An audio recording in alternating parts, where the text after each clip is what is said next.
Kumusta mga kabusa?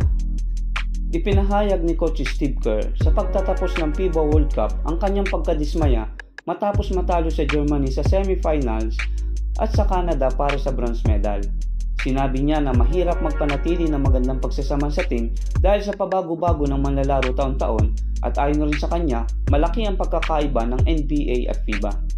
Dahil noon, ang Team USA nangingibabaw sa buong mundo tulad ng kanilang ginawa noon sa 2021 Tokyo Olympics, pero ang naging kampanya nila sa FIBA ay nagpakita ng kanilang kahinaan, kaya habang papalapit na ang Olympics, kailangang pag-isipan ng Team USA ang kanilang paghahanda dahil ang laro ay nagbabago na kahit pa maglaro ang mga superstar tulad ni LeBron James at Stephen Curry, ang ibang team ay may mas mahabang samahan at iba pang bigating team sa buong mundo.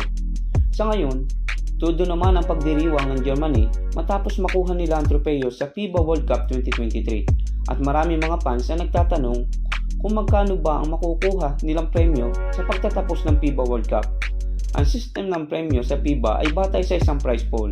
Ang bawat isa sa 32 na participant na team ay nag-aambagan at tatanggap ng €50,000 sa umpisa. Ang mga team na papasok sa top 16 ay tatanggap ng €100,000 at patuloy itong aangat habang sila yung maabante sa kanilang bracket.